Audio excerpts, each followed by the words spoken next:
Bonjour, merci à tous d'être ici pour cette journée importante au niveau local, national, voire international. Vous comprendrez mieux pourquoi au fil de la table ronde.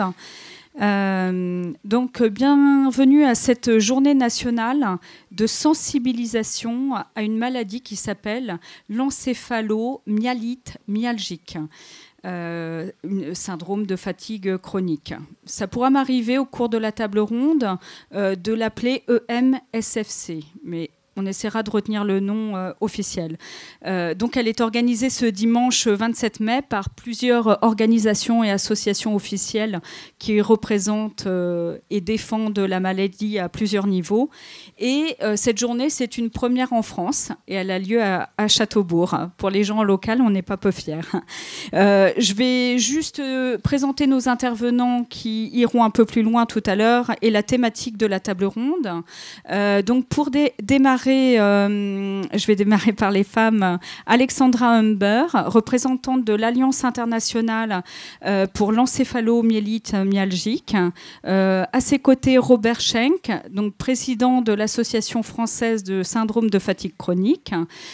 Ensuite, nous avons Chantal Somme, qui est cofondatrice et qui représente l'association Millions Missing France, qui est également atteinte de la maladie et qui représente les malades.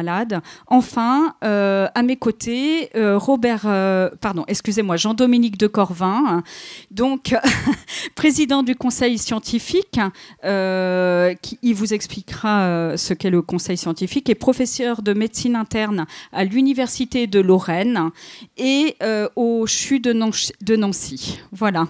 La thématique de la table ronde, quelles sont aujourd'hui les difficultés liées au diagnostic, les pistes de traitement explorées, quelles conséquences sociales et médicales liées à la maladie. Alors, avant de démarrer, il faudrait quand même qu'on vous dise très rapidement, on ne va pas rentrer dans des détails techniques ou médicaux, mais quand même que cette maladie, en fait, ce n'est pas de la fatigue. Contrairement à ce qu'on pourrait penser. C'est ce qu'on appelle une maladie orpheline qui est reconnue par l'Organisation mondiale de la santé comme maladie officielle depuis 1992. Et ce n'est pas une maladie rare, contrairement à ce qui peut être écrit et dit la plupart du temps. Elle est invalidante, sans traitement reconnu aujourd'hui pour les personnes atteintes, méconnue souvent des soignants et du corps médical, et elle met réellement des vies entre parenthèses. Donc c'est pour ça que beaucoup de gens ont souhaité organiser cette journée aujourd'hui, qui a été reliée à plusieurs niveaux. Et cette journée est importante parce qu'elle regroupe une alliance de plusieurs organisations et associations. Et ça, c'est rare aussi, et il faut le dire. Pour terminer, et après, je passerai la parole aux intervenants, on estime qu'il existe en France entre 150 000 et 300 000 patients, personnes atteintes. Et au regard du monde, entre 15 millions à 30 millions de personnes. Donc c'est pour vous prouver que c'est pas rien et qu'il y a beaucoup de personnes atteintes et qu'il y a un besoin de faire reconnaître cette maladie. Donc moi, pour démarrer, je voudrais demander à chacun de nos intervenants quel rapport vous avez à la maladie. Pour démarrer par politesse pour les femmes et peut-être une personne directement touchée, je voudrais demander à Chantal de nous expliquer quel est son rapport à la maladie. Alors, on va faire très court parce qu'on a peu de temps. Je vais juste témoigner de mon cas personnel, mais garder en tête que ce n'est pas juste mon cas personnel. L'histoire que je vous raconte, c'est l'histoire de centaines de malades. J'ai été atteinte dans les années 97-98. J'ai été en errance médicale pendant 10 ans. Pendant ces 10 ans, j'ai vu 42 médecins, donc des spécialistes de tous bords, des généralistes de tous bords. J'ai dû aller voir un psychiatre pour avoir un certificat médical comme quoi je n'étais pas atteinte d'une maladie psychiatrique, que ce n'était pas dans ma tête, mais que c'était bien une maladie biologique, même si on en ignorait la cause. Et puis un jour, le diagnostic est tombé, mais sans information, sans véritable traitement. Et dans ma tête, mon Dieu, j'avais été diagnostiquée fibromyalgique, je m'étais adaptée à ce diagnostic. C'était juste une fibromyalgie aggravée, voilà quoi. Et je me suis aggravée très progressivement jusqu'à être en état sévère. Et quand je suis arrivée en état sévère, c'est-à-dire confinée à mon domicile, avec 2 heures d'activité par jour, y compris la toilette, manger, etc. 2 heures d'activité par jour, c'est ça pour un malade atteint sévèrement. Je me suis dit, il faut que je comprenne. Je suis allée chercher des infos. Je suis chercheuse de profession. Je suis donc allée chercher des informations. Je suis tombée sur une vidéo de Jennifer Brea, qui est une des militantes de ME Action, le mouvement international. Et puis, très progressivement, je suis devenue actrice de ma maladie et je suis allée chercher ce qui pouvait m'améliorer. J'ai regrimpé progressivement les marches. Et là, aujourd'hui, je suis en état léger, c'est-à-dire que je suis autonome. Je ne peux pas encore travailler, mais ça va venir. Et donc, j'ai eu la volonté de m'engager de manière militante auprès des malades, parce que beaucoup ne peuvent pas s'exprimer, ne sont pas visibles. Et c'était important de présenter cette parole. Merci Chantal. On va laisser la parole à Alexandra. Si vous voulez bien nous dire quel est votre rapport à la maladie, s'il vous plaît. Donc, en tant que chargée de plaidoyer depuis plus de 15 ans au niveau international et européen, notamment avec Médecins sans frontières, sur la question de l'accès aux médicaments et de la recherche, lorsqu'on m'a approchée pour faire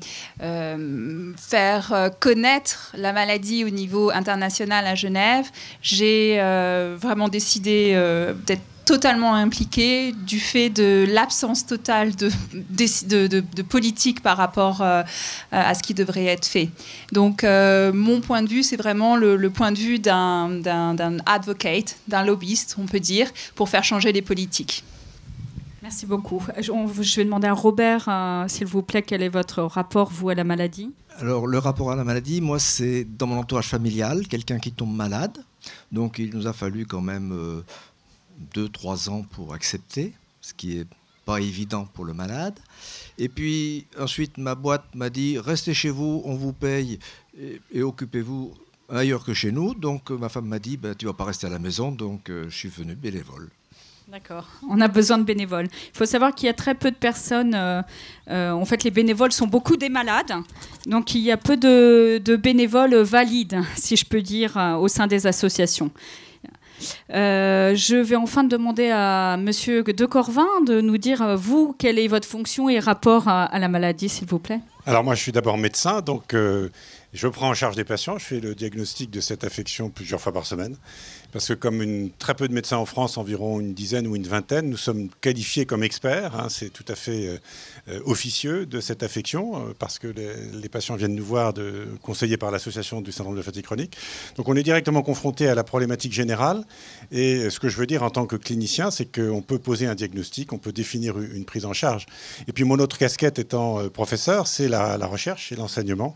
Et donc toute la promotion dont on va continuer à parler dans la table ronde, donc de la connaissance de cette maladie et de la recherche pour améliorer sa prise en charge. D'accord. D'accord, je vous remercie. Donc on peut passer au cœur de cette table ronde. Cette table ronde est découpée en 2 temps, puisqu'on est aussi dans une après-midi conviviale avec de la musique. Donc un premier jet sur la fonction médicale plutôt, et sur la deuxième partie de la table ronde, nous irons plutôt sur la partie sociale et sociétale. Moi, ce que j'aurais voulu vous demander, et peut-être que ces questions vont s'adresser d'abord aux personnes qui sont proches de la maladie, qui la vivent, donc Chantal et Robert. Quelles difficultés rencontre-t-on dans la partie diagnostic, par rapport au diagnostic ? Est-ce que vous pouvez nous raconter comment ça s'est passé pour vous ? Alors, les témoignages des malades regroupent complètement mon expérience personnelle. C'est-à-dire qu'à moins d'avoir une chance phénoménale de tomber sur quelqu'un, un généraliste ou même un spécialiste rapidement qui peut diagnostiquer la maladie, l'errance est souvent très très longue, plusieurs années, voire des dizaines d'années. Donc là, on a un gros travail de reconnaissance à faire. Ensuite, une fois qu'on a le diagnostic, la difficulté est de communiquer avec son entourage pour que l'entourage comprenne ce qu'est cette maladie, on appelle ça fatigue, mais ce n'est pas de la fatigue.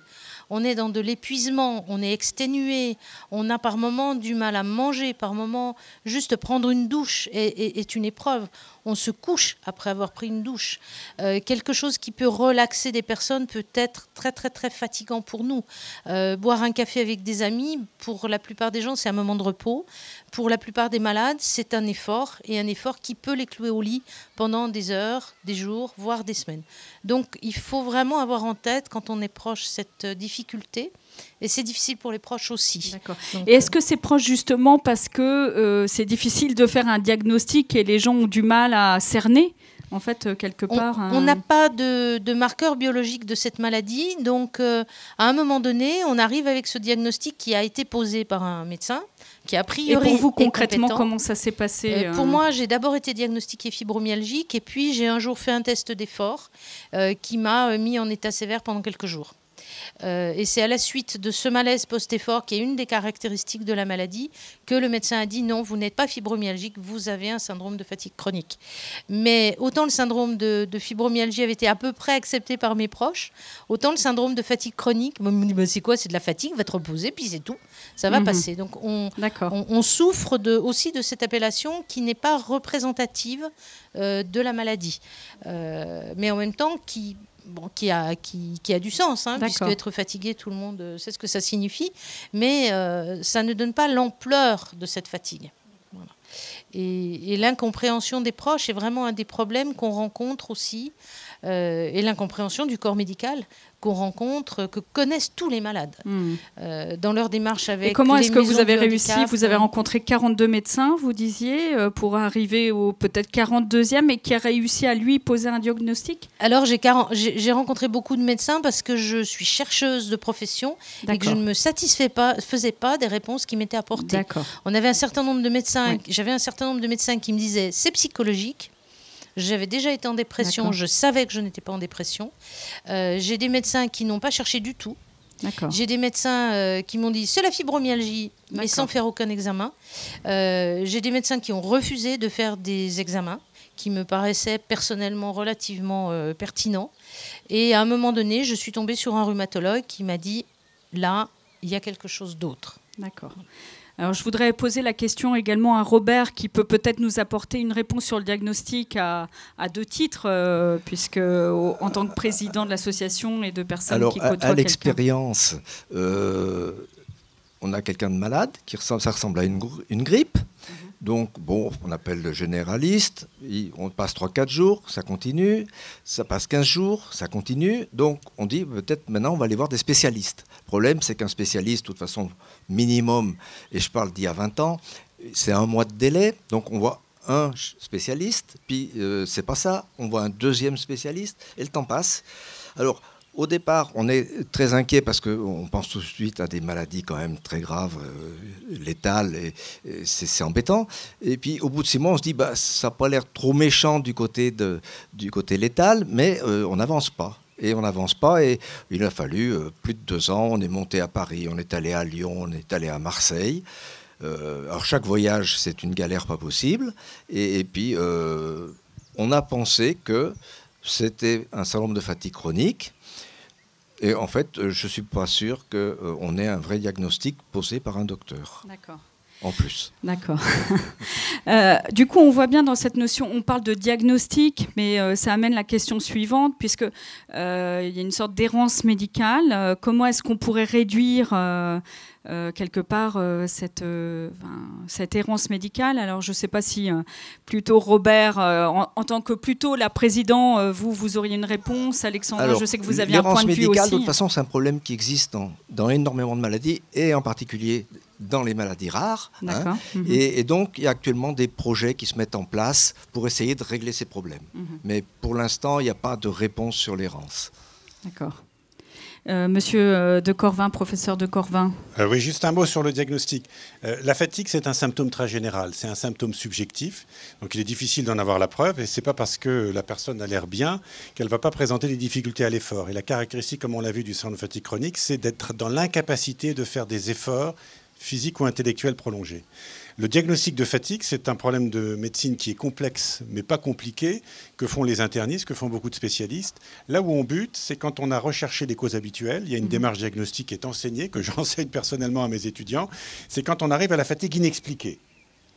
Alors la fatigue inexpliquée, ce n'est pas une fatigue psychiatrique, parce que les maladies psychiatriques donnent de la fatigue et on peut parfaitement identifier les maladies psychiatriques avec l'aide d'un psychiatre. C'est pour ça que régulièrement, ces patients, même si les patients le refusent, je leur dis allez voir un psychiatre, il vous dira que vous n'avez pas de maladie psychiatrique. Et après, on est dans le diagnostic de fatigue inexpliquée et c'est un problème qui est très propre à d'autres domaines, c'est que si vous ne savez pas ce que c'est qu'un SFC, vous ne pouvez pas en faire le diagnostic. Alors ce que je veux dire ici, c'est qu'on a actuellement, même s'il y a beaucoup de dénominations qui sont confusionnelles, comme on l'a dit, même si certains termes prêtent à confusion avec des choses beaucoup plus générales, on a des critères, on a des éléments pour en faire le diagnostic, c'est-à-dire qu'on peut dire, voilà, cet ensemble-là, ça correspond probablement à un syndrome de fatigue chronique. Les biomarqueurs dont a parlé Chantal, il y en a de nombreux. Malheureusement, ils ne sont pas d'utilité quotidienne, ne sont pas utilisables en pratique quotidienne. Et on travaille beaucoup à l'identification de marqueurs qui peut-être définirait des sous-groupes. Donc vous voyez, c'est déjà quelque chose d'assez complexe et dedans, il y a peut-être aussi des malades qui ne répondent pas aux mêmes causes, ni forcément à la prise en charge. Mais on peut faire le diagnostic et on peut dire telle personne a raisonnablement un syndrome de fatigue chronique ou une encéphalomyélite myalgique. D'accord, je vous remercie. Alexandra, je sais que vous aviez un point de vue aussi.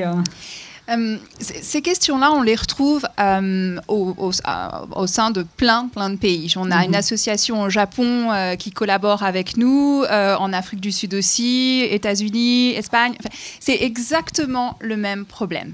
L'errance médicale, le problème du diagnostic. Et même s'il existe, par exemple, l'Institute of Medicine aux États-Unis qui a un rapport en 2015 qui explique clairement qu'est-ce que serait le diagnostic, etc.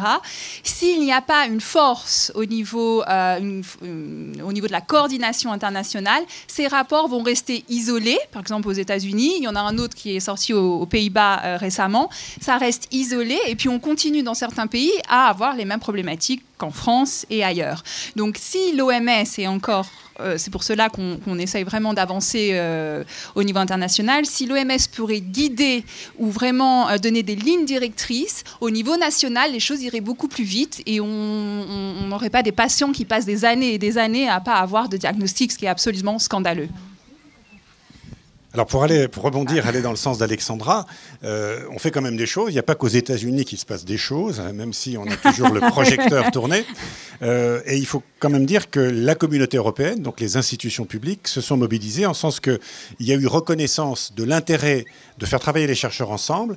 Et il a été créé en 2016 un réseau qu'on appelle COS, parce que COS est un terme générique qui correspond au type de subvention que fait la communauté européenne, qui s'appelle Euromen, qui correspond à un acronyme sur l'encéphalite myalgique. Vous avez un site internet Euromen.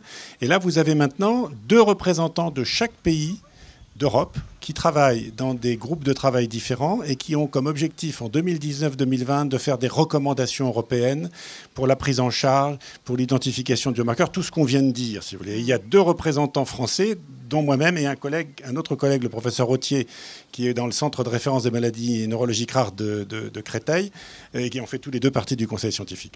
D'accord, je vous remercie. Donc on voit bien l'intérêt de se regrouper et de fédérer. Moi j'avais une autre question qui ne va pas rebondir dessus mais qui est importante d'un point de vue grand public et malade. C'est aussi comment former et faire adhérer les médecins, la communauté et peut-être des institutions à l'existence de cette maladie. Professeur de Corvin et peut-être Alexandra. Alors moi je dirais simplement, il y a une méconnaissance parce qu'il n'y a pas d'enseignement qui est réellement fait. Par exemple, dans mon domaine, qui est la médecine interne, il y a un domaine de compétences qu'il faut acquérir qui s'appelle le syndrome de fatigue chronique, qui s'appelle la fibromyalgie. Donc là, il y a un gros effort à faire au niveau universitaire pour que ces pathologies fonctionnelles, et en particulier le SFCEM, soient connues. Ensuite, ça c'est la formation initiale, et dans la formation continue, il faut inscrire cela dans les priorités. Moi, je suis un des responsables nationaux du développement professionnel continu en médecine, et il est évident que ces pathologies qui sont orphelines de prise en charge, elles doivent être inscrites, et pour ça, on a besoin aussi que les pouvoirs publics se mobilisent, qu'ils déclarent que c'est une cause de santé publique, et que donc par conséquent, on développe l'enseignement.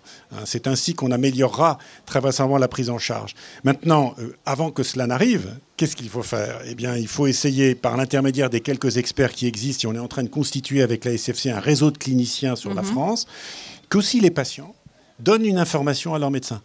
Ce n'est pas une maladie rare, mais c'est une maladie méconnue. Il y a des centaines de maladies rares que ne connaissent pas les médecins généralistes, ils ne peuvent pas tout savoir. Et très souvent, ils apprennent par le biais des associations, par le biais des patients. Donc je le dis, il faut le faire avec empathie, il faut le faire avec délicatesse vis-à-vis de son médecin, parce qu'un médecin n'est jamais très heureux quand on lui dit qu'il ne connaît pas quelque chose et qu'on lui apprend quelque chose qu'il aurait dû connaître. Donc il faut un peu de tact et de diplomatie pour en plus le garder comme un confident et quelqu'un qui va vous accompagner. Donc il y a déjà de la communication auprès des personnes... des patients eux-mêmes qui sont en fait les premiers communicants. Vous savez, moi je vois en médecine interne, on voit beaucoup de pathologies rares et difficiles. Moi, j'apprends des choses de mes patients. Je ne peux pas aller sur Internet tout le temps. Les gens me disent, ah bah tiens, j'ai eu telle information. Qu'est-ce que vous en pensez? On a quand même un savoir de lisibilité scientifique des données qu'on nous donne. Et donc, il faut créer ce partenariat, cette complicité, d'autant plus que ça va durer longtemps. Ouais. Est-ce que quelqu'un voulait ajouter quelque chose, justement Je rebondis juste parce que c'est exactement ça. Je pense que le partenariat, la confiance, créer des réseaux, ce qu'on est en train de voir avec le Million Missing, avec la mobilisation de la communauté, c'est assez exceptionnel. Et si on se rappelle avec le sida, dans les années 80, ça a commencé comme ça. C'est les patients qui ont créé les réponses.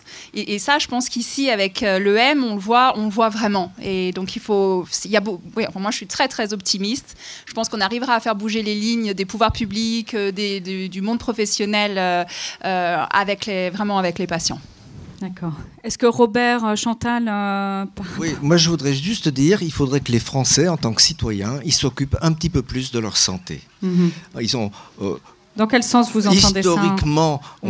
On a, puisque les médecins avaient le savoir, on disait les médecins ils savent, donc ils se débrouillent et ils nous soignent, ils nous guérissent. Et maintenant on n'est plus dans ce domaine-là. Et le savoir, les gens qui sont malades ont un savoir et il faut que tout le monde en profite. Mais ça, est-ce que c'est déjà pas au niveau de justement le MSFC? Est-ce que c'est pas déjà les malades qui ont déjà pris un peu comme vous le disiez pour vous, Chantal, qui ont pris un peu en charge Alors je pense que ce qui est vraiment... Alexandra tout à l'heure a utilisé le mot synergie. Et je pense que c'est vraiment comme ça qu'on arrivera à faire avancer les choses. C'est pour ça qu'on a, en tant que cofondateur de Million Missing, avec Anne Benvenuti et Jeroen Suizian, on a vraiment insisté sur l'idée de travailler en coopération avec la SFC, avec ME Action, qui est un mouvement international, avec le conseil scientifique, parce que la difficulté, c'est de faire parler des mondes entre eux. On a le monde des malades qui est en souffrance, qui est en errance, qui souvent va se buter contre les médecins de manière générale, ou contre les associations de manière générale, parce que les choses ne vont pas assez vite, elles ne vont jamais assez vite, elles n'iront jamais assez vite. Et en même temps, on a besoin de cette synergie, de faire communiquer ces mondes entre eux pour que les choses avancent. Et depuis qu'on commence à mettre en place ces synergies, et là je pense qu'on a bénéficié à la fois de personnalités tout à fait hors normes. Je pense que là, on est clairement... Oui, c'est la preuve ici. Voilà. On a des gens qui viennent de Nice, qui viennent de Nancy, qui viennent de Suisse. Donc c'est bien la preuve que c'est important. Qui viennent jusqu'à Châteaubourg, en Bretagne, Ille-et-Vilaine. On bénéficie... Voilà la Bretagne. et on bénéficie vraiment de personnes qui ont une vraie implication, qui s'engagent avec empathie, qui s'engagent aussi en s'écoutant les unes les autres et parfois en allant un peu... en des fois, c'est un peu musclé aussi. Des fois, c'est un petit peu musclé. Mais je crois que c'est aussi comme ça qu'on avance, plutôt qu'en étant les uns contre les autres. C'est en complémentarité. Chaque approche étant complémentaire les unes des autres. D'accord. Je vous remercie. Ça fait une bonne conclusion, un peu ce que je voulais dire de cette première partie de la table ronde. Alors, peut-être qu'il nous reste vraiment 3-4 minutes. Ensuite, il y aura une pause musicale et on reviendra 20 minutes plus tard pour la deuxième partie de la table ronde. Est-ce que des gens malades, grand public, est-ce que ça a été assez clair? Est-ce que vous avez des questions?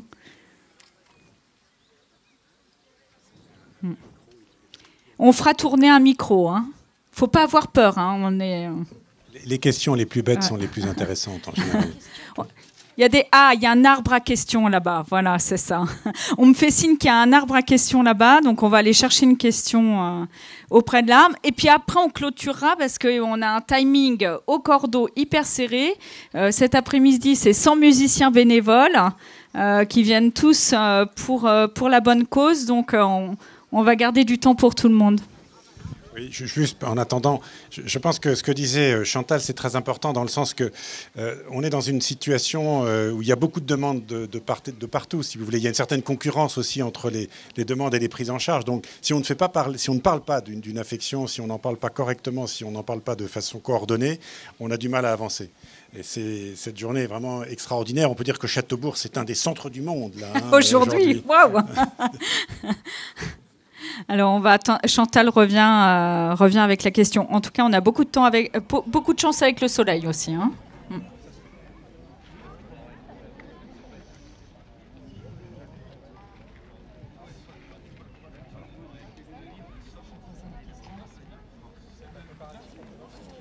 Alors, la première question. Est-ce que l'encéphalomyélite myalgique est un virus ? Alors, ça a été considéré au départ comme une maladie post-virale. Il y a eu aussi beaucoup, notamment le virus Epstein-Barr et aussi ce qu'on appelle les virus HHV. Ce n'est pas le cas parce qu'il y a très peu de patients chez lesquels probablement la maladie virale persiste. On a maintenant des tests diagnostiques pour le faire. Mais probablement que chez certains patients, il y a une maladie virale à bas bruit qui en fait ne donne pas de symptômes. Mais ce dont on est à peu près certain, c'est que pour déclencher le syndrome et pour l'entretenir, il faut probablement des facteurs de type infectieux. Et on pense qu'une nouvelle infection virale, des choses très bêtes, hein, comme la grippe, comme des infections qu'on fait tous les ans, rhinopharyngite et autres, avec certains types de virus, notamment les virus ARN, sont capables d'enclencher le déficit immunitaire. C'est-à-dire, pour faire très simple sur la physiopathologie de cette affection, en tout cas ce qui est une espèce de synthèse de ce que l'on lit dans la littérature et de ce que nous développons en termes de modèles physiopathologiques au Conseil scientifique, c'est que vous avez une anomalie immunitaire qui est induite, comme le disait Robert, par une infection, par exemple une grippe, mais au lieu de guérir, elle persiste. Elle persiste parce que le système ne revient pas à zéro. Vous avez donc une inflammation qu'on appelle à bas bruit, c'est-à-dire quand vous faites les tests habituels de l'inflammation que fait votre médecin généraliste, ils sont négatifs. Et à la suite de ça, vous avez tout un ensemble de phénomènes qui touchent des enzymes, qui touchent des substances à l'échelon moléculaire et cellulaire, c'est donc très complexe, qui vont interagir avec le système énergétique, c'est-à-dire ce qui produit l'énergie pour le muscle, par exemple, avec des médiateurs qui servent au fonctionnement du cerveau. Et à partir de ce dérèglement, vous constituez la fatigue, mais bien entendu tous les symptômes aussi qui sont autour. Et c'est cette complexité, mais ne retenez pas que c'est une maladie virale. C'est le virus peut-être un facteur déclenchant, mais ce n'est pas lui qui contribue à entretenir la maladie. D'accord. Je vais poser une dernière question et après on va s'arrêter. Elle est très précise. La vitamine C liposomale a-t-elle vraiment des effets positifs ? Qu'est-ce qu'en pensent les patients ? Alors ça c'est quelqu'un... voilà, on va donner du côté des patients. Alors, ça, c'est quelque chose sur... j'anime un groupe Facebook qui est relié aussi à Millions Missing France. C'est une question qui revient très, très souvent, les compléments alimentaires, de manière générale. Donc, je ne vais pas répondre sur la vitamine C liposomale en particulier, mais sur les compléments alimentaires en général. Le souci, c'est que ce sont des mécanismes qui sont extrêmement fins au niveau biologique. Et donc, prendre des compléments alimentaires comme ça, sans trop savoir... Personnellement, ça ne me paraît jamais une très bonne idée. Quand on a une maladie grave, même si on a des protocoles au niveau international qui font de la complémentation. Et je pense que dans ces cas-là, il faut s'adresser à une personne qui est formée, à un médecin qui est micronutritionniste, la discipline existe, pour qu'il y ait des bilans avant de prendre des médicaments. Les compléments alimentaires peuvent être des médicaments. La vitamine C liposomale à haute dose, c'est considéré comme un médicament. Ouais, on agit sur des phénomènes métaboliques complexe au final. Et malheureusement, c'est pas parce que... Ou alors les plantes, c'est naturel, donc c'est pas dangereux. Ben non, la ciguë, on peut en mourir. Donc voilà, les plantes peuvent aussi avoir des effets parfois immunostimulantes qui ne sont pas complètement bonnes pour notre système immunitaire. Donc, à inverser, à faire revenir à l'état normal l'état inflammatoire et dissimmunitaire. Et pour ça, il y a différentes substances qui pourraient être utilisées, il y a différentes recherches, mais on en parlera parce qu'il y a une question là-dessus donc à la deuxième partie de la table ronde. Merci beaucoup de votre attention. Je propose qu'on se retrouve à 17h. C'était prévu à 16h50, mais comme on a du retard, on se retrouvera à 17h. Si vous avez des questions, je vous invite, il y a des post-it et là-bas, on a un arbre à questions. Alors, la malade que je suis avait complètement oublié de récupérer les questions. Je suis vraiment désolée. Mais pour la prochaine fois, on y pense. Merci, à tout à l'heure.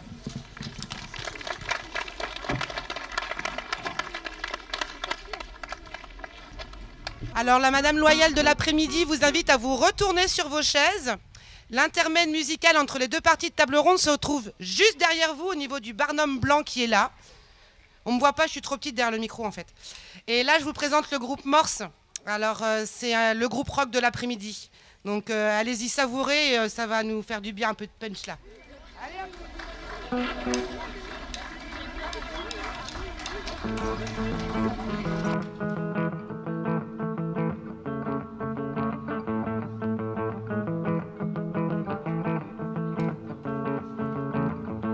Turn off the light, I'm not afraid. Let me alone, I'll be okay. Don't ever smile, just go away. Cause in my heart tonight, kid, let me alone. Get off a day, I'm sure I can control myself. Goodbye, my friend, I don't need you. Goodbye, my friend, you on the loose. Oh, let me alone. Oh, let me alone.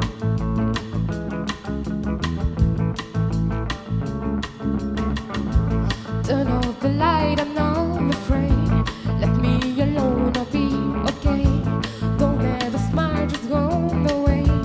I'll be angry if you stay. Let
Alors, bonjour ou rebonjour. Je ne sais pas si nous avons le même public qu'à la première table ronde. Je vais juste, pour ceux qui étaient déjà là à la première table ronde, on ne va pas tout repréciser, mais on va quand même redire pourquoi on est là et quel est l'objet de cette table ronde. Donc, on est ici aujourd'hui pour la première... Il s'agit bien de la première journée nationale de sensibilisation à la maladie qui s'appelle l'encéphalomyélite myalgique, syndrome de fatigue chronique, qui est organisée en concertation, en alliance par plusieurs associations. Et c'est une première en France et c'est à Châteaubourg. Nous sommes très fiers. Les intervenants autour de la table, donc le professeur à ma gauche, je vais aller de gauche à droite, le professeur Jean-Dominique de Corvin, président du conseil scientifique et professeur de médecine interne à l'Université de Lorraine, également au CHU de Nancy. À ses côtés, Chantal Somme, qui est cofondatrice et représentante aujourd'hui de l'association Millions Missing France et qui est également patiente, personne atteinte de la maladie. À ses côtés, Monsieur Robert Schenk, président de l'Association française du syndrome de fatigue chronique. Ensuite, Alexandra Humber pour l'Alliance internationale de la maladie, l'encéphalomyélite myalgique, c'est vraiment pas facile à dire. Et enfin, qui nous rejoint pour cette deuxième partie de table ronde, Madame Christine Cloarec, députée de la 5e circonscription d'Ille-et-Vilaine et également membre de la Commission nationale des affaires sociales à l'Assemblée nationale. Je vous remercie vraiment de nous rejoindre pour cette deuxième partie de table ronde. On a évoqué en première partie donc, quelles sont aujourd'hui les difficultés liées au diagnostic, les conséquences, enfin les pistes de traitement rapidement. Alors moi je rappelle quand même très rapidement que c'est une maladie, contrairement à ce qu'on pourrait penser, qui n'est pas si rare, mais qu'elle est invalidante, qu'il n'y a pas de traitement reconnu aujourd'hui, qu'elle est méconnue des soignants et qu'elle met des vies entre parenthèses. Pour les chiffres, c'est entre 150 000 et 300 000 personnes atteintes aujourd'hui en France, et au niveau mondial, ce sera entre 15 et 30 millions. On va enchaîner tout de suite. Donc, on a parlé en première partie de la partie plutôt médicale. Ma première question va s'adresser à Madame Cloarec, puisque vous nous rejoignez. Pourquoi est-ce que vous êtes là aujourd'hui, Madame Cloarec, si vous voulez bien prendre le micro? Alors déjà, merci de m'avoir invité à ces deux événements, puisqu'il y en a eu deux. Il y a eu le 12 mai dernier, donc sur la place de la mairie, qui avait pour objectif de rendre visible cette maladie. Et puis ce deuxième temps, où j'avais promis d'être là. Alors, je suis là parce que Hiroun est venu me voir à ma permanence et est venu m'expliquer ce qu'était avec Anne. Ils sont venus m'expliquer ce qu'était cette maladie et surtout l'impact que ça avait sur la vie des malades. En tant que députée faisant partie de la commission des affaires sociales, effectivement, eh bien, c'est un sujet qui m'a touchée, et qui m'a touchée d'autant plus que j'avais 7 ans quand mon papa est devenu paraplégique, et que le handicap, je connais un peu. J'ai vécu avec lui jusqu'à 2008. Je sais ce que c'est que d'avoir un handicap, et je sais ce que ça impacte dans la vie non seulement de la personne qui est handicapée, mais aussi de sa famille. Et que effectivement, on travaille aujourd'hui sur une société plus inclusive. Eh bien, voilà, essayons de faire en sorte que la recherche avance pour les maladies qu'on n'a pas encore, qu'on a du mal à reconnaître. Il faut vraiment qu'on arrive à reconnaître cette maladie, mais ça n'est pas la seule. On pourrait dire la même chose de la fibromyalgie, par exemple. Hein. Donc, il faut vraiment qu'on fasse un effort, parce que la réalité, c'est ce que vivent les malades tous les jours, et on peut pas rester comme ça. Donc moi, ça m'a touchée. J'ai envie de faire avancer les choses. J'ai préparé une question au gouvernement. J'espère que je vais pouvoir la poser mardi ou mercredi dans l'hémicycle. Vous allez nous redire ça après. Voilà. Et donc, gardez un peu de suspense. On en garde pour après. Du coup, ce que je vous propose, donc nous, on avait préparé nos questions. C'est à chacun, comme tout à l'heure sur la première partie, de rebondir si vous avez besoin de compléter. Donc, ma première question concerne beaucoup de malades aujourd'hui ne se sentent pas pris au sérieux. On en avait parlé tout à l'heure, à la fois par les médecins et par l'entourage. Donc, c'est d'un point de vue social, sociétal, comment Est-ce qu'on pourrait améliorer cette situation? Alors, je ne sais pas, est-ce que Chantal, tu voudrais démarrer et peut-être Robert Schenk ensuite? Alors c'est une question qui est très complexe parce qu'elle s'insère dans un cadre bien plus général qui est celui de la reconnaissance de la maladie, du handicap, dans une société qui met encore en avant des valeurs de travail, de bonne santé, de jeunesse, etc. Et puis c'est une maladie qui touche essentiellement des femmes, une très grande majorité des femmes. Donc c'est bien connu, les femmes c'est quand même des chochottes. On est quand même un peu hystérique. Donc on a aussi des représentations de la maladie qui sont plutôt négatives, qui peuvent être liées à des représentations liées à la femme. Donc c'est une vraie complexité anthropologique. Et puis on a ensuite une manière de communiquer qui n'est peut-être pas encore suffisamment explicite par rapport à ce qu'est la maladie. Pour prendre un exemple, quand on a des articles sur le syndrome de fatigue chronique, on a souvent des jeunes femmes plutôt bien maquillées, bien coiffées, qui sont alanguies devant leur ordinateur. Elles sont un peu fatiguées ou vaguement effondrées dans leur canapé. Ce n'est pas ça la réalité du syndrome de fatigue chronique. Quelqu'un qui est dans un état de crise, souvent il n'est pas habillé le matin, il erre du canapé au fauteuil et au lit, et il est vraiment exténués. Et souvent, on a des malades qui sont en fauteuil roulant. Là, aujourd'hui, on a des malades qui ont dit non, je ne viens pas avec mon fauteuil roulant, je viens juste avec ma canne-siège. Mais on a beaucoup de malades qui se déplacent en fauteuil roulant parce que la position debout pendant plusieurs minutes, plusieurs demi-heures, elle est juste pas possible. Et donc, cette représentation visuelle de la maladie, elle est à changer. D'accord. C'est important. La communication aussi. Robert? Moi, je vais donner mon expérience. Il m'a fallu plus de 2 ans pour admettre que la personne de mon entourage était malade. 2 ans. 2 ans. Et bon, alors j'étais là, oui, pourquoi c'est le traîne, pourquoi... C'est incroyable, mais c'est comme ça. D'accord. Mais vous avez mis 2 ans, mais après, vous défendez bien, parce que vous avez pris la présidence de l'association, donc vous mettez le paquet. Ouais. C'est important de dire ça, merci beaucoup. Oui, ce que je voudrais dire, c'est qu'il y a l'aspect diagnostic et il y a l'aspect handicap. Le diagnostic, on a des critères. Le handicap, c'est là où on pêche beaucoup parce que même si on fait le diagnostic, on a du mal à retranscrire les capacités réelles de la personne. Or, il existe des outils, notamment l'Institut de médecine, dans sa publication de 2015, a proposé des outils qui sont la plupart du temps en langue anglaise, qu'il faut traduire, ensuite qu'il faut valider. Donc, on est en train de faire ce processus au conseil scientifique. Et ce qu'il faut pour que les patients soient reconnus, c'est qualifier leur handicap, le reconnaître avec des tests validés et bien montrer effectivement quel état de repos, souvent les personnes ont l'air normales. Mais dès qu'elles vont faire un effort, physique ou intellectuel, elles vont s'épuiser, avec tous les signes, tout le cortège qu'on appelle un épuisement neuro-immunitaire. Ça correspond bien à quelque chose qui se passe dans l'organisme. Ce n'est pas du ressenti, ce n'est pas de la paresse, c'est vraiment une expression d'un phénomène physiopathologique qui se passe de façon sous-jacente. D'accord.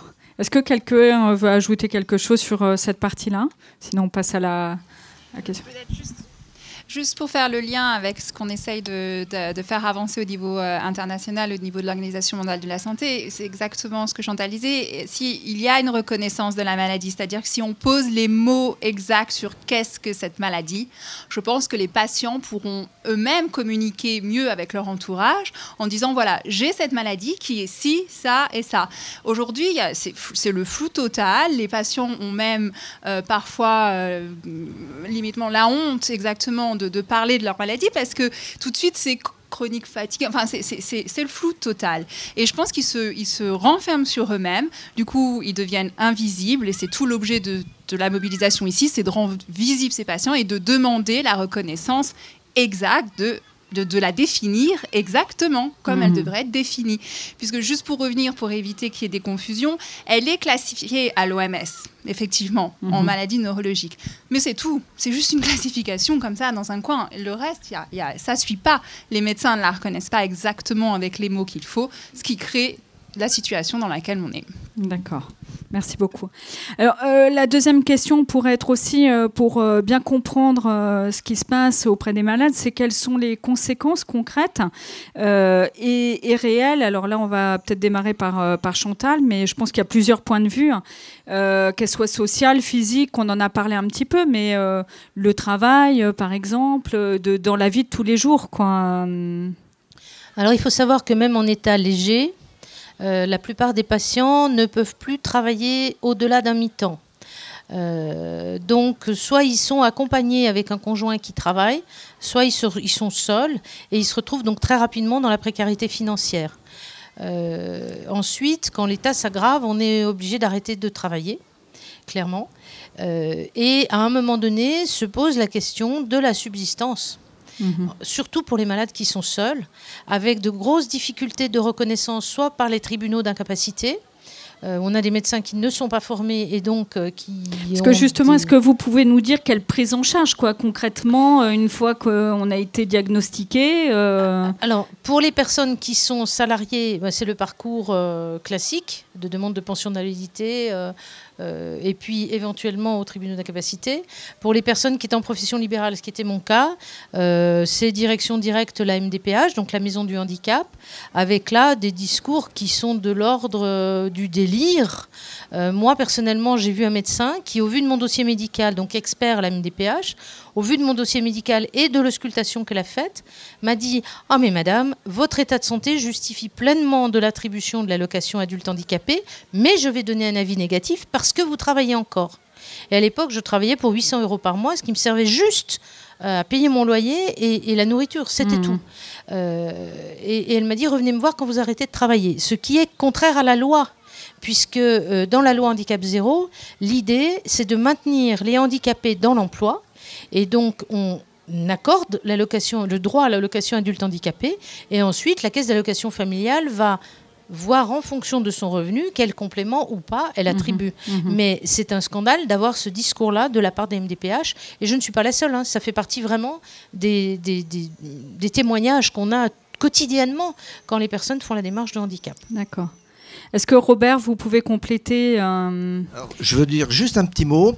Il ne faut pas faire de confusion entre maladie et handicap. C'est-à-dire qu'on peut très facilement avoir une maladie bénigne accompagnée d'un handicap énorme et l'inverse existe aussi. Donc c'est tout à fait séparé. Le médecin, au niveau de la maladie, il n'y a pas de souci. Mais les médecins actuellement, ils ont beaucoup de difficultés pour décrire précisément le handicap. Or, à la MDPH, ils jugent le handicap. Et donc, là, il y a un problème, il y a un hiatus qu'on n'arrive pas pour l'instant à régler. Et est-ce qu'il y en a qui prennent le relais derrière ?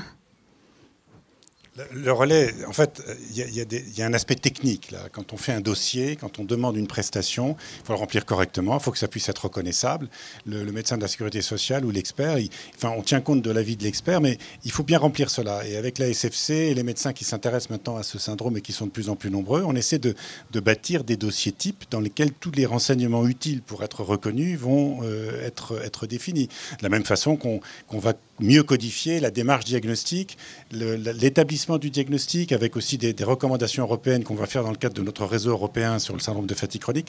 Donc tout ça, c'est en train de se faire. Ce qu'on aimerait, c'est qu'effectivement, on ait derrière un soutien, un booster, comme on dit, qui vient aussi des pouvoirs publics, des responsables politiques, pour nous aider à compléter cette démarche, et puis aussi pour la valider d'une certaine façon. Tout ça, c'est pas propre au SFC, c'est propre à toutes les maladies émergentes en voie de reconnaissance. Il y a un certain nombre toute une démarche à suivre et je pense que tous ensemble, on peut y parvenir. Parce que Madame Cloarec, je voulais juste dire que j'entends bien cet appel et que je me dois effectivement de faire remonter ce qui se dit là aujourd'hui au sein de l'Assemblée nationale, parce qu'on a un vrai travail à faire sur la reconnaissance de ces maladies, et puis de travailler avec le gouvernement, déjà de questionner le gouvernement, parce que c'est un de nos rôles aussi, de questionner le gouvernement sur ce qu'il compte faire à propos de ces maladies-là, et qu'est-ce qu'il compte faire pour que les malades puissent être mieux diagnostiqués, suivis, et puis vous parliez de l'accès à l'emploi. effectivement, le discours aujourd'hui d'Agnès Buzyn, il est plutôt dans l'autre sens, et de Sophie Cluzel, c'est plutôt justement de garder, les personnes les personnes au travail. Hein. Donc il faut effectivement que ce discours il change et que ce discours il arrive jusque dans les MDPH ou dans toutes les administrations. Voilà. C'est un discours d'inclusion, mais pour ça, effectivement, il va falloir qu'on fasse un petit peu de boulot en amont. Pour rebondir, Madame Buzyn aussi est très intéressée par les parcours de soins. Complètement. Est-ce que tout le monde sait qui est Madame Buzyn? Je ne sais pas si tout le monde sait qui est Madame Buzyn. Madame Buzyn est ministre de la Santé. Voilà. Et Madame Buzyn est un médecin aussi, et professeur médecin des aussi, universités. Et Sophie Cluzel est donc secrétaire d'État chargée des personnes en situation de handicap. Merci.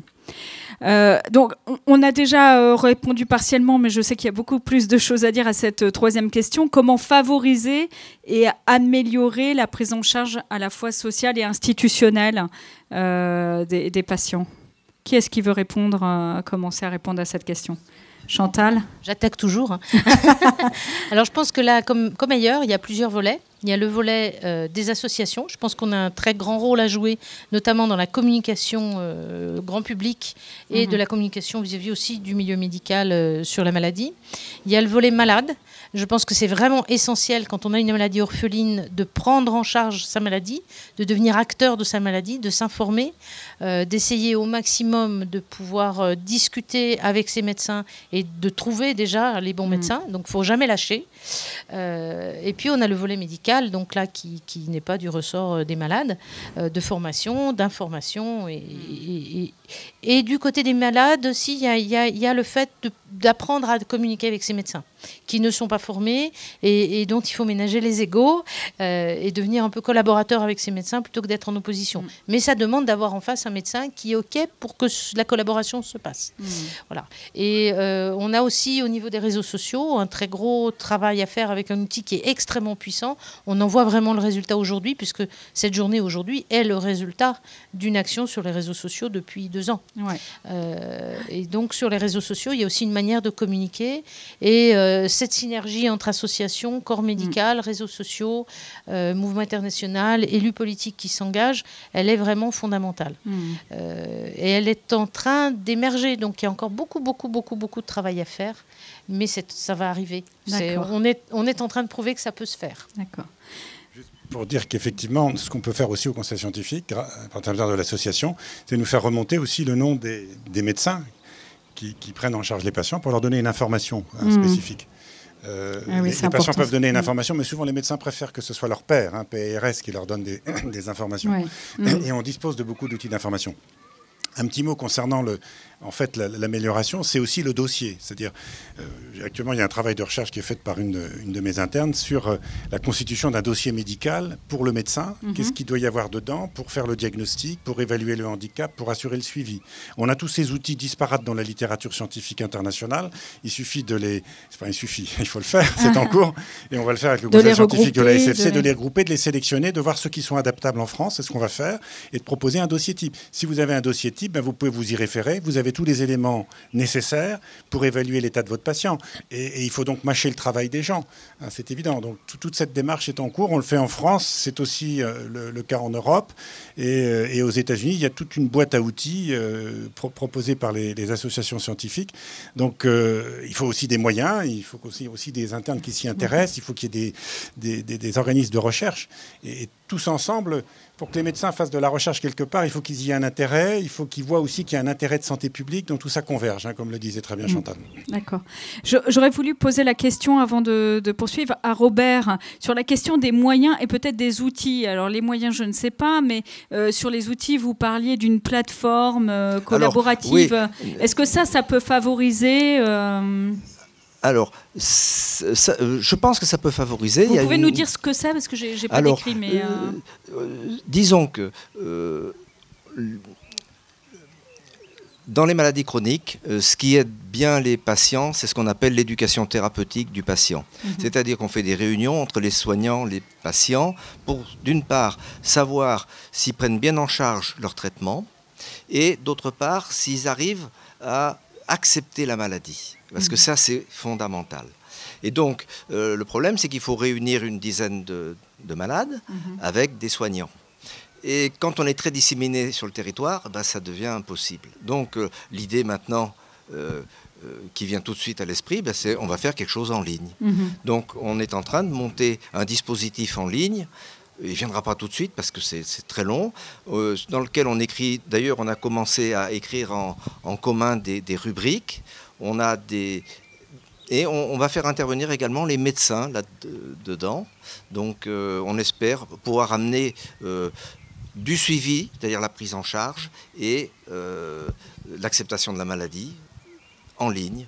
D'accord, sur une plateforme voilà, qui réunira tous. Avec possibilité de discussion, de dialogue, et puis aussi une plateforme qui permettra un accès par les médecins, les soignants d'une manière générale, et puis aussi par les patients, et puis les aidants. Ne serait-ce que, on le disait tout à l'heure là, dans les discussions qu'on a eues avec des patients et avec des personnes, la principale chose, c'est de ne pas s'aggraver. Pour ne pas s'aggraver, il ne faut pas faire ce qui vous aggrave, par définition. Faut-il encore savoir. La plupart des personnes qui vont un tout petit peu mieux parce que la maladie évolue en dents de scie, tout de suite se remettent à faire des tas d'efforts et elles font un nouveau malaise post-effort caractéristique avec un épuisement. Ça dure quelques jours, parfois quelques semaines, et donc c'est extrêmement négatif. Si on apprend à connaître ses capacités énergétiques, à les domestiquer. C'est un peu, les Américains ont utilisé un beau terme qui est la batterie. C'est une batterie qui se décharge rapidement et qui se recharge lentement et incomplètement. Quand vous avez une voiture électrique et que vous avez ce genre de batterie, vous l'utilisez différemment. C'est aussi ce qu'il faut faire quand on est malade. D'accord, merci beaucoup. Si je peux reprendre la parole, la plateforme numérique dont parlait Robert très rapidement, DOT, c'est un outil qui est tout à fait novateur puisque c'est un outil qui est conçu de manière collaborative, contrairement aux outils d'éducation thérapeutique classiques où ce sont les médecins qui imposent en gros leur manière de voir la maladie. Là, c'est vraiment une co-construction malade avec les médecins et c'est vraiment très, très, très novateur en Europe et peut-être même dans le monde entier. Donc là, on est un peu en avance en France, donc on peut être fier, on peut dire cocorico. Cocorico, alors. Juste dire que ça se fait avec la société Adenum et François Mauvière qui s'en occupe ici et présent. Donc merci à lui. Est-ce que, Alexandra, vous vouliez ajouter quelque chose d'un point de vue plutôt international peut-être Juste pour finir et suivre sur ça, encore une fois, je pense que si on arrive à avoir un cadre global donc qui est coordonné et dirigé par l'Organisation mondiale de la santé, si l'Organisation mondiale de la santé, par exemple, vraiment décide de mettre ça à l'agenda et de faire de la recherche, faire des rapports pour avoir des directions, en fait. C'est ce que tous les pays ont besoin, qui est une approche coordonnée et globale. Si on arrive à ça, toutes les actions qui sont faites aussi en France seront favorisées. Les pouvoirs publics pourront aussi prendre encore plus d'initiatives, parce qu'il y aura ce cadre global qui pourra les aider. Mais encore une chose très importante, les pouvoirs publics pourront aussi prendre encore plus d'initiatives, parce qu'il y aura ce cadre global qui pourra les aider. Mais encore une chose très importante, c'est que ce qui se passe aussi en France pourra alimenter ce qui est fait au niveau international. Et je reviens sur la notion de synergie dont on a parlé tout à l'heure pendant la première table ronde. C'est essentiel, ça fonctionne comme ça. On l'a vu dans plein d'autres maladies. Pour le cancer, il y a un cadre maintenant global pour le cancer au niveau de l'Organisation mondiale de la santé. Ça favorise les actions au niveau national, ça favorise le financement et surtout, on a une réponse coordonnée en matière de santé publique. C'est le rôle de l'Organisation mondiale de la santé et les États membres ont le droit de demander à l'Organisation mondiale de la santé cette fonction. Donc la France peut aller à l'Organisation mondiale de la santé et dire « Nous avons besoin de votre direction sur cette maladie. » En marche. Je n'en demande pas tant. Je voulais juste dire qu'effectivement, les pouvoirs publics doivent prendre leurs responsabilités, mais vous avez beaucoup parlé de l'associatif.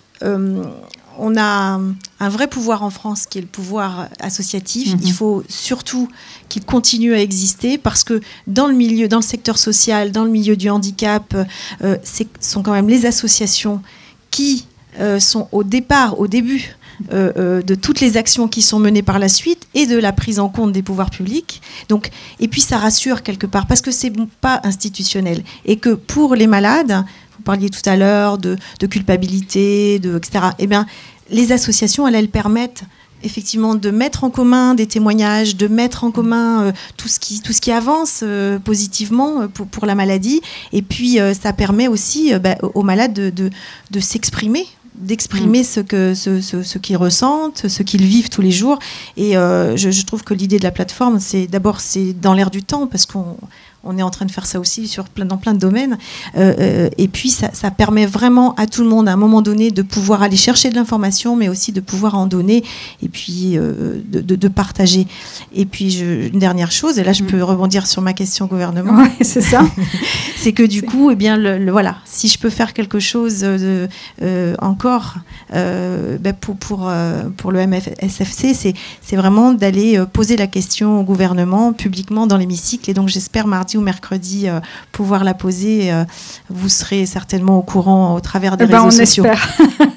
Et vive les réseaux sociaux. Hein. Je voudrais vous remercier. Et après, on conclura. Est-ce qu'on n'a plus le temps pour les questions après ? 2 minutes, ça va très vite, 2 minutes. Pour vous remercier tous, parce que les patients sont parfois désemparés, les médecins aussi, puis parfois c'est très lourd à porter. Hein. Patient qui se plaint et pour lesquels on n'a pas grand-chose à faire. Et donc on est vraiment très heureux. Moi je parle un peu au nom des médecins qui sont impliqués dans la prise en charge des patients qui ont un SFC-EM. C'est justement d'être soutenus par les associations, par les patients, par les pouvoirs publics, et que pour que ça nous aide vraiment, il faut que ça devienne une priorité de santé publique. Ça l'est aux États-Unis. Ça pourrait l'être en France, et la France pourrait prendre les devants, effectivement, parce qu'en Europe, la situation n'est pas forcément mirobolante. Et on a la chance en France d'avoir échappé au débat ancien qui était lié à la méconnaissance de la maladie et au progrès de la science, qui était psychiatrie ou pas psychiatrie. On n'est pas dans ce champ-là. On est dans une maladie individualisée que l'on connaît, dont on sait qu'elle est différente des autres et sur laquelle maintenant il faut travailler plus et reconnaître. Donc, je crois qu'on peut être effectivement, merci de l'avoir dit, un peu novateur. Ouais. Merci, ça fait une très belle conclusion. Oui, alors Chantal fera un appel après. Est-ce que des gens, avant qu'on conclue vraiment et que je relaisse le micro à Chantal, ont des questions ? Monsieur, vous avez une question ? Alors, est-ce que je peux lui amener le micro ? Ouais, d'accord.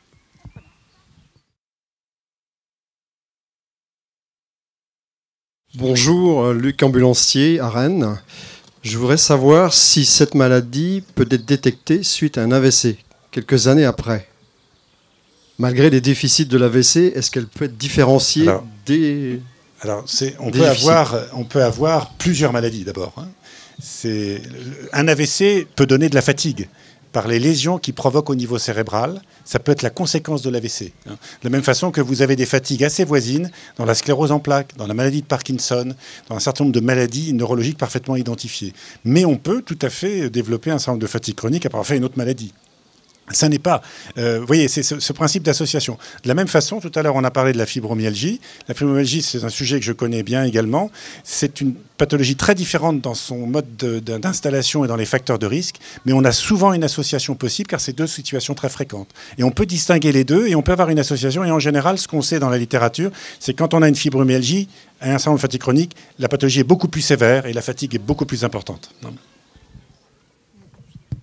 Est-ce qu'il y a d'autres questions, s'il vous plaît ? Alors, le monsieur, tout au fond. Hop là, je vous approche le micro, mais je ne sais pas si je vais avoir assez de fil pour... si vous pouvez vous approcher, je vous remercie.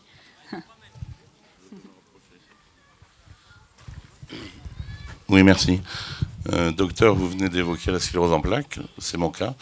Donc effectivement, cette affaire, entre guillemets, de la fatigue, on connaît. Je peux en témoigner. Et j'en parlais avec des amis là tout à l'heure. C'est quelque chose qui est très difficile à expliquer à son entourage proche, aux gens qui vous connaissent et qui vous voient plus comme avant. Hein, et donc, je disais à quelqu'un, moi je suis un peu... Bon, ça fait 15 ans maintenant que j'ai ça sur le dos. Je suis intervenu pas mal sur les réseaux sociaux. Là, j'entendais ce que disait Chantal tout à l'heure. Parce que ça m'a intéressé d'être, on va dire, acteur, témoin sur ces réseaux sociaux pendant un certain temps. Et puis je ne le fais plus parce que j'en ai plus besoin, ou sinon de façon assez épisodique. Mais je conseillais, et c'est peut-être la dernière chose que je vais dire, je conseillais quand j'étais un peu actif sur ces réseaux, associatifs aussi bien sûr, aux gens de ne pas hésiter à aller voir du côté de la prise en charge psy.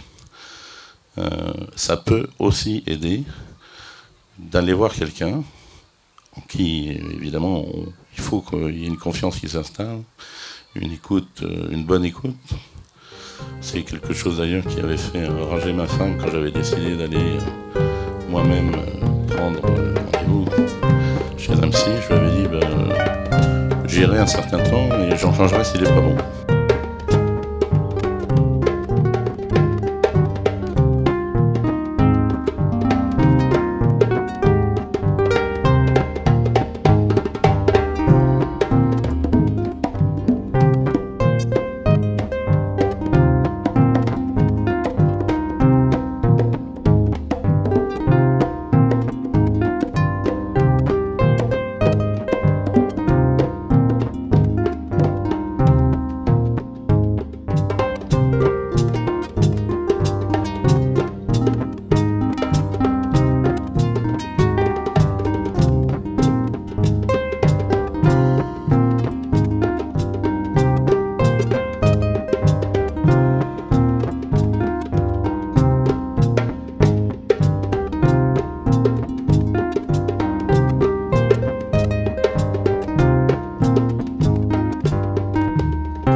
Guichet à la harpe.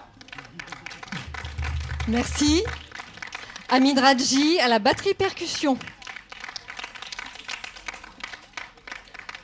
Nous vous avons accueillis avec Hit the Road Jack et là c'était Take 5 de Dave Brubeck.